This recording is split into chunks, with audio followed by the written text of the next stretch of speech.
Hi friends, welcome back my YouTube channel Gopika kitchen Pavagada. ನಾನಿವತ್ತು ಮುಲ್ಲಂಗಿ ಪಲ್ಯ ಚಪಾತಿ ಮಾಡಿದ್ದೀನಿ ತೋರಿಸ್ತೀನಿ ನೋಡಿ. ಮುಲ್ಲಂಗಿ, ಸ್ವಲ್ಪ ಹಸಿಮೆಣಸಿನ್ಕಾಯಿ, ಈರುಳ್ಳಿ, ಕಡಲೆಬೇಳೆ, ಉದ್ದಿನಬೇಳೆ, ಸ್ವಲ್ಪ ಕರಿವೇಪಾಕು ಹಾಕಿಬಿಟ್ಟು ಮುಲ್ಲಂಗಿ ಮೇಲ್ಗಡೆ ಚಿಪ್ಪೆ ಎಲ್ಲ ನೀಟಾಗಿ ಆ ಥರ ಕೆತ್ಕೋಬೇಕು. ಅವಾಗ ಚೆನ್ನಾಗಿರುತ್ತೆ. ಮೇಲ್ಗಡೆ ಚಿಪ್ಪೆ ಹೋದರೆ ತುರುಬಕ್ಕೆಲ್ಲ ಚೆನ್ನಾಗಿರುತ್ತೆ. ಮುಲ್ಲಂಗಿ ಪಲ್ಯ ಅಂದರೆ ತುಂಬ ಟೇಸ್ಟ್ ಇರುತ್ತೆ. ತುಂಬ ಜನ ಮಕ್ಕಳು ಮುಲ್ಲಂಗಿ ಚಟ್ನಿ, ಮುಲ್ಲಂಗಿ ಸಾಂಬಾರು ತಿನ್ನಕ್ಕೆ ಇಷ್ಟಪಡಲ್ಲ. ಅವಾಗ ಈ ಥರ ಪಲ್ಯ ಮಾಡಿಕೊಟ್ರೆ ಚೆನ್ನಾಗಿರುತ್ತಲ್ಲ, ಟೇಸ್ಟಿಯಾಗಿರುತ್ತೆ, ಚೆನ್ನಾಗಿ ತಿಂತಾರೆ. ನಾನು ಎರಡು ಅದೇ ಥರ ತುರ್ಕೊಬಿಟ್ಟು ಹಿಂದ್ಗಡೆ ಸ್ವಲ್ಪ ಮುಂದ್ಗಡೆ ಸ್ವಲ್ಪ ಕಟ್ ಮಾಡಿದ್ದೀನಿ. ಆಮೇಲೆ ತುರ್ಬೋದಿದೆಯಲ್ಲ, ನಾವು ಕಾಯಿ ತುರಿತೀವಲ್ಲ ಕೊಬ್ಬರಿ, ಅದರಲ್ಲಿ ದೊಡ್ಡದು ಯಾರು ಇರುತ್ತೋ ಲೇಯರ್ ಅದು ತಗೊಬಿಟ್ಟು ಅದರಲ್ಲಿ ಚೆನ್ನಾಗಿ ತುರುಗಿಬಿಡೋಣ.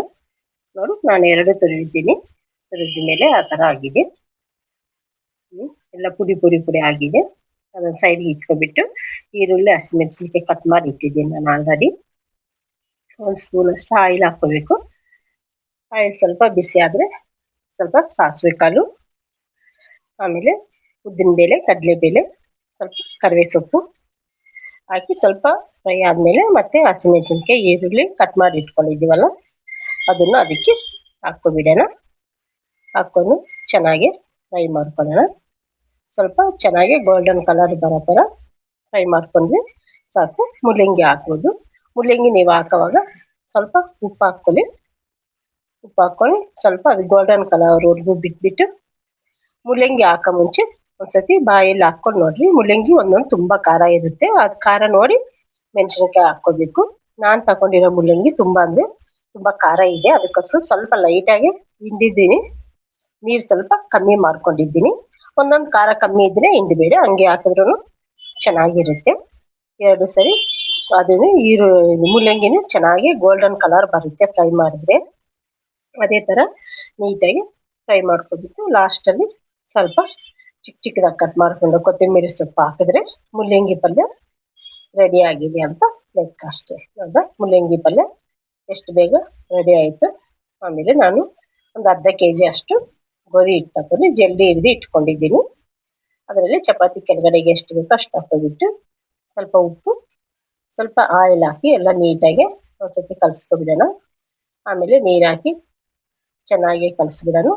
ಸ್ವಲ್ಪ ಆಯಿಲ್ ಹಾಕ್ಕೊಂಡ್ಬಿಟ್ಟು ಲಾಸ್ಟಾಗಿ ಕಲಸಿ ಇಕ್ಕಿದ್ರೆ ಒಂದು 10 ನಿಮಿಷ ಇಕ್ಬೇಕು, ಅವಾಗ ಚೆನ್ನಾಗಿರುತ್ತೆ. 10 ನಿಮಿಷ ಇಕ್ಕಿ ನಾವು ಬೇರೆ ಏನಾದರೂ ಕೆಲಸ ಮಾಡ್ಕೊಂಡ್ರೆ, ನಾವು 10 ನಿಮಿಷ ಇಕ್ಕಿ ಆಮೇಲೆ ಪಲ್ಯ ಮಾಡ್ಕೊಂಡ್ರೆ ಆಗುತ್ತೆ. ನಾನು ಹಂಗೆ ಮಾಡಿರೋದು, ಆದರೂ ತೋರ್ಸೋವಾಗ ಮಾತ್ರ ಎಲ್ಲ ಒಂದೇ ಸಮ ತೋರಿಸ್ತಾ ಇದ್ದೀನಿ. ಆಮೇಲೆ ನಿಮ್ಗೆ ಎಷ್ಟು ಸೈಜ್ ಬೇಕೋ ಅಷ್ಟು ಸೈಜು ಉಂಡೆ ಮಾಡ್ಕೊಬಿಟ್ಟು ಒಂದೇ ಸತಿ, ಆವಾಗ ಚಪಾತಿ ಉಜ್ಜಾಗ ಚೆನ್ನಾಗಿರುತ್ತೆ. ಚಪಾತಿ ಒಂದೇ ಸತಿ ಉಜ್ಜಿಕೊಂಡು ಹಂಗೆ ಸುಡ್ಬೋದು, ಅವಾಗೆ ಚೆನ್ನಾಗಿರುತ್ತೆ. ಒಂದೊಂದೇ ಉಜ್ಜ ಬಂದು ನೋಡಿ ನಾನೆಲ್ಲ ಉಂಡೆ ಮಾಡಿದ್ದೀನಿ. ಆಮೇಲೆ ಒಂದೊಂದೇ ಚಪಾತಿ ನೀಟಾಗಿ ಉಜ್ಜೋಣ. ಚಪಾತಿ ಉಂಡೆ ನೀಟಾಗಿ ನಾವು ಬೆಲ್ಲೆಲ್ಲ ಹಂಗಂದ್ರೆ ಚೆನ್ನಾಗಿ ಪೂರಿ ಉಬ್ಬಿದಂಗೆ ಉಬ್ಬುತ್ತೆ, ಸ್ಮೂತಾಗಿರುತ್ತೆ. ಚಪಾತಿನೂ ಅಷ್ಟೇ ಟೇಸ್ಟಿಯಾಗೇ ಇರುತ್ತೆ. ಆ ಥರ ಒಂದೊಂದೇ ನೀಟಾಗಿ ಉಜ್ಕೋಬೇಕು, ಆವಾಗ ಚೆನ್ನಾಗಿರುತ್ತೆ. ನಿಮ್ಗೆ ಎಷ್ಟು ಅಗಲ ಬೇಕೋ ಅಷ್ಟು ಅಗಲ ಉಜ್ಕೋಬೇಕು, ಅವಾಗ ಚೆನ್ನಾಗಿರುತ್ತೆ. ತುಂಬ ತೆಳುವಾಗಿ ಉಜ್ಜಬಾರ್ದು. ತುಂಬ ತೆಳುವಾಗಿದ್ರೆ ಚಪಾತಿ ಯಾವಾಗೂ ಉಬ್ಬಲ್ಲ, ಹಂಗಂತ ತುಂಬ ದಪ್ಪನೂ ಬೇಡ, ಮೀಡಿಯಮ್ ಆಗಿ ಉಜ್ಕೊಂಡ್ರೆ ಸಾಕು. ನೋಡಿ, ನಾನೆಲ್ಲ ಎಷ್ಟು ಅಗಲ ಇದೆಯೋ ಅಷ್ಟು ಅಗಲ ಉಜ್ಜಿದ್ದೀನಿ. ಉಜ್ಜಾದ್ಮೇಲೆ ಹೆಂಚಿಗೆ ಫಸ್ಟಿಗೆ ಒಂದ್ಸತಿ ಆಯಿಲ್ ಒರೆಸ್ಬೇಕು. ಆಯಿಲ್ ಒರೆಸಿ ಚಪಾತಿ ಹಾಕಿದ್ರೆ 1-2 ನಿಮಿಷ ಆ ಕಡೆ ಈ ಕಡೆ ತಿರುಗಿಸಿ ಹಾಕ್ಬೇಕು, ಅವಾಗೆ ಚಪಾತಿ ಚೆನ್ನಾಗಿ ಉಬ್ಬುತ್ತೆ. ನೋಡಿ, ಸ್ವಲ್ಪ ಹೊತ್ತು ಹಾಕಿಬಿಟ್ರೆ ಮತ್ತೆ ಇನ್ನೊಂದ್ಸತಿ ಹಂಗೆ ತಿರ್ಗಿಸ್ಕೋಬೇಕು. ತುಂಬ ಬಿಸಿ ಆಗಕ್ಕೆ ಇಡಬಾರ್ದು. ನೋಡಿ ಹೆಂಗೆ ಉಬ್ತಾ ಇದೆ, ಸ್ಮೂತ್ ಅಂದರೆ ಸ್ಮೂತಾಗಿರುತ್ತೆ, ಚೆನ್ನಾಗಿ ಇರುತ್ತೆ. ಎಲ್ಲ ಚಪಾತಿ ಇದೇ ಥರ ಮಾಡ್ಕೊಬಿಡೋಣ. ನಮ್ಮ ಚಾನಲ್ ಯಾರಾದರೂ ಹೊಸ್ದಾಗಿ ನೋಡ್ತಾ ಇದ್ದರೆ ನನ್ನ ಚಾನಲ್ ಸಬ್ಸ್ಕ್ರೈಬ್ ಮಾಡ್ಕೊಳ್ಳಿ, ಹಾಗೆ ಒಂದು ಲೈಕ್ ಮಾಡಿ. ನಾನು ಮಾಡೋ ಅಡುಗೆ ನಿಮ್ಗೆ ಇಷ್ಟ ಆದರೆ ನಿಮ್ಮ ಫ್ರೆಂಡ್ಸ್ಗೆಲ್ಲ ಶೇರ್ ಮಾಡಿ. ಚಪಾತಿ ಎಲ್ಲ ಅದೇ ಥರ ಆಗುತ್ತೆ, ತುಂಬ ಅಂದರೆ ತುಂಬ ಸ್ಮೂತ್ ಇರುತ್ತೆ. ಆಮೇಲೆ ಪ್ಲೇಟ್ಗೆ ಹಾಕ್ಕೊಂಡು ತಗೊಳ್ಳೋಣ. ನೋಡಿ ಎಷ್ಟು ಸ್ಮೂತಾಗಿದೆ. ಇದಕ್ಕೆ ಮುಲ್ಲಂಗಿ ಪಲ್ಯ ಚೆನ್ನಾಗಿರುತ್ತೆ. ಈ ಮುಲ್ಲಂಗಿ ಪಲ್ಯ ರಾಗಿ ರೊಟ್ಟಿಗಾದರೆ ಇನ್ನೂ ಚೆನ್ನಾಗಿರುತ್ತೆ. ನೋಡಿ ಲೇಯರ್ ಬರುತ್ತೆ. ನಾನು ಲೇಯರ್ ಉಜ್ಜಿಲ್ಲ, ಸುಮ್ಮನೆ ಹಂಗೆ ಉಜ್ಜಿರೋದು. ಹಿಂಗಂದರೆ ಸಾಕು, ಹಂಗೆ ಬಂದ್ಬಿಡುತ್ತೆ. ತುಂಬ ಅಂದರೆ ತುಂಬ ಟೇಸ್ಟಾಗಿರುತ್ತೆ. ಎಲ್ಲ ಚಪಾತಿನೂ ಇದೇ ಥರನೇ ಬರುತ್ತೆ. ನೀವು ಹಿಂಗೆ ಮಾಡಿ ಲಂಚ್ ಬಾಕ್ಸ್ ತಗೊಂಡು ಹೋದ್ರೂ ಮಧ್ಯಾಹ್ನ ತುಂಬ ಅಂದರೆ ತುಂಬಾ ಟೇಸ್ಟ್ ಇರುತ್ತೆ. ಅಷ್ಟು ಚೆನ್ನಾಗಿರುತ್ತೆ. ನೋಡು ಎಷ್ಟು ಲೇಯರ್ ಬಂದಿದೆ.